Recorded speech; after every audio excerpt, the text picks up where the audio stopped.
Thank you for watching, liking, commenting, sharing, and subscribing right now. Our bug out bag article yesterday on LockerGnome.com was probably one of the more popular ones.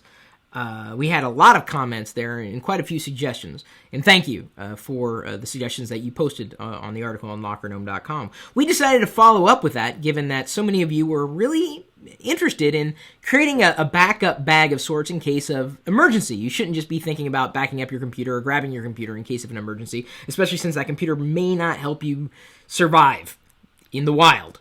But there are other ways you can prepare for a disaster. And I guess, at least according to Reddit, I think tomorrow is National or International Backup Day.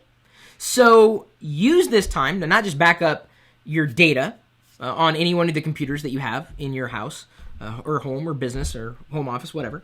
Also use it to prepare for a greater disaster. Not just having your computer data at risk, but potentially mitigating any kind of life-threatening emergency. Prepare for bad things before bad things actually happen. We've got 5 tips for you, and these are things you got to consider.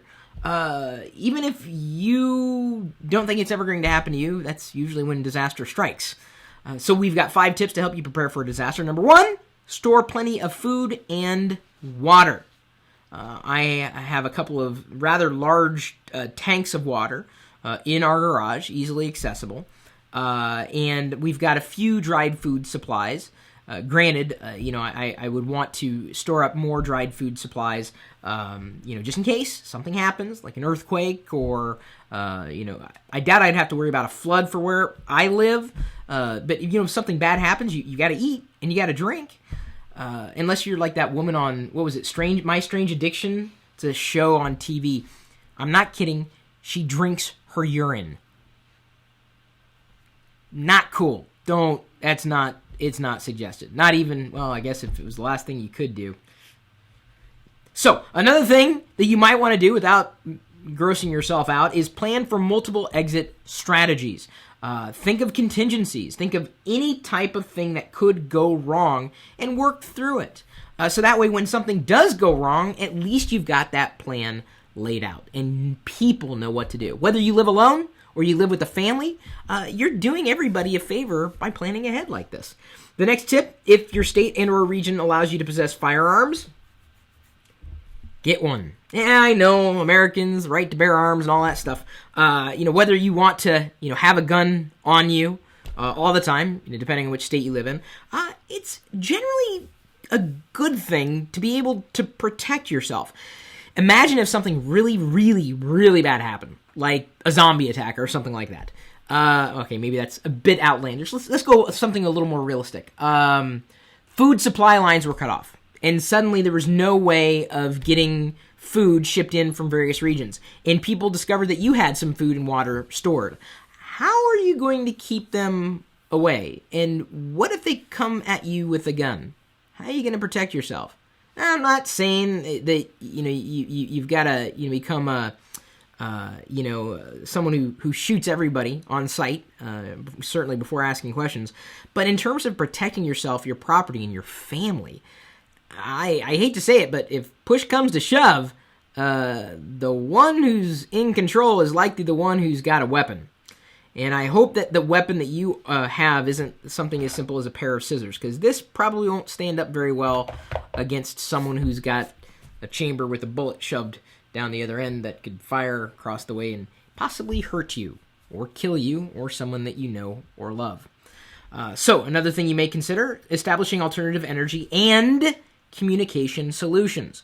So energy, right? You need a way to make fire or heat, or potentially to generate energy, like the radios that we have for our emergency supplies include those that have hand cranks on them, so that we can generate energy and potentially pull in radio signals or light our way, with a little flashlight.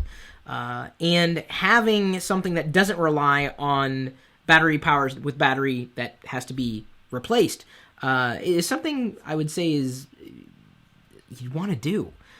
Plan ahead. These are the things that, are going to bite you. Won't you... I would hesitate to ever know that something bad would happen to you or anybody. And after you've watched this video and learned, well, hey, there's some simple steps that you can take to protect yourself and to keep yourself out of harm's way, or at least better than most people have, I would have hoped you would have made moves to fix the situation before it becomes a real problem. And, a few other thoughts that we had, and this is something that is difficult to do in certain cases, but establishing relationships with your neighbors. And they say good fences make good neighbors. I do my best to at least know who's in my neighborhood. I do have open communications with at least one of my neighbors and a couple who live down the block. Some of the neighbors are a bit standoffish. That's fine. That's okay. But generally speaking, especially in times of emergency, you want to have good communication with them because, being friends could keep them from becoming enemies in a time of extreme need.